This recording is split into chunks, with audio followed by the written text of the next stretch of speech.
Où experts et scientifiques s'alarment de la baisse du niveau des sciences françaises et de la perte d'influence de notre pays dans le concert des grandes nations scientifiques du monde, l'Institut des hautes études pour la science et la technologie a décidé de se déployer en région, au plus près des territoires, où la science joue encore un grand rôle. L'Institut des hautes études pour la science et la technologie est un dispositif d'État qui a pour mission, entre autres, de former des cadres dirigeants à l'ensemble des problématiques, on disait à une certaine époque, à la question du progrès et de l'impact de ce progrès sur la société. Ces progrès sont d'ordre scientifique et technologique et c'est par cette voie, la science et la technologie, que nous entrons dans ce sujet. Depuis 30 années, j'allais dire dans l'indifférence générale, notamment dans celle du public et des politiques, qui est souvent la même chose, dans l'indifférence générale, notre niveau baisse au point que nous sommes maintenant les avant-derniers de l'Europe en matière de formation scientifique, enfin de niveau de sciences et de mathématiques. C'est absolument dramatique parce que sans mathématiques, pas d'ingénieurs, sans ingénieurs, pas d'industrie, et sans industrie, pas d'avenir à un pays, et notamment à un moment où on veut reprendre le contrôle de notre destin. Tout l'entourage autour de nous est beaucoup plus sensible et intéressé par notre secteur et par ce qu'on réalise. Donc on sent que les choses sont en train de frémir. On n'a pas encore des commandes liées aux EPR2 ni à ce renouveau du nucléaire. Mais on sent bien que l'ambiance autour du nucléaire est en train de changer complètement.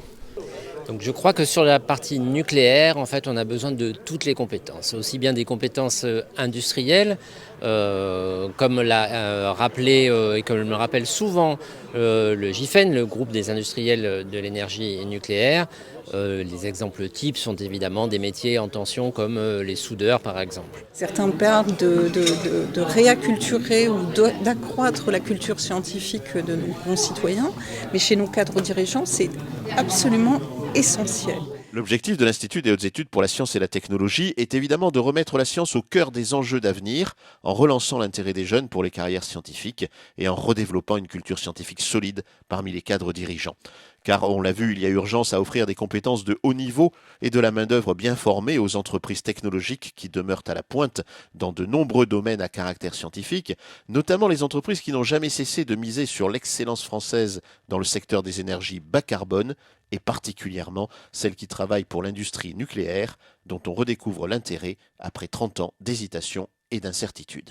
Vu les ambitions qui ont été déclarées au niveau nucléaire, que ce soit sur les aspects propulsion nucléaire pour l'armée ou production d'énergie avec les EPR, avoir une filière française capable de réaliser cette ambition, c'est nécessaire. Aujourd'hui, nous sommes dans une situation d'adaptation et il y aura certainement des moments où il y aura des ruptures technologiques, mais aussi des ruptures sociales. Il n'y aura pas qu'une seule solution, il y aura des millions de solutions, parce que les solutions, elles vont se trouver dans les territoires, là où les gens vivent.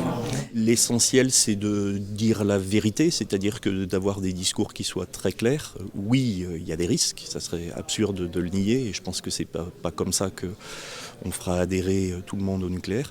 Par contre, c'est important, je pense aussi, de se rendre compte que les choses sont faites sérieusement dans toute la filière, y compris les PME qui travaillent dans ce secteur, qu'il y a énormément de contrôle et énormément de contrôle qualité, que l'ASN fait un travail énorme et que c'est une filière qui peut présenter des risques mais qui est maîtrisée aujourd'hui très clairement en France.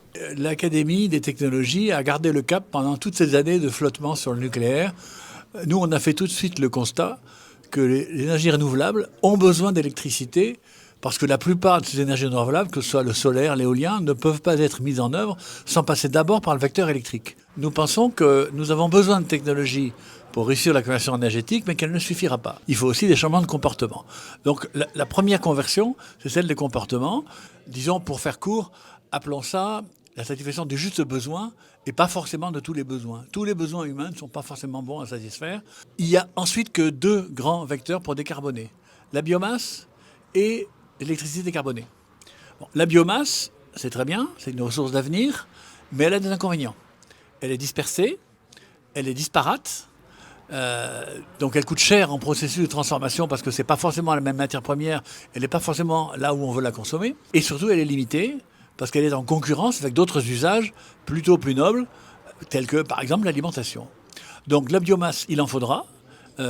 Plutôt d'ailleurs pour faire du gaz de synthèse et des carburants, plutôt que pour être bêtement, si je peux dire, brûlé, parce qu'il y a mieux à faire des atomes de carbone et d'hydrogène qui sont dans la biomasse, il y a mieux à faire de ces carbones que de bêtement les brûler. À côté de la biomasse, il y a un seul autre vecteur, c'est l'électricité.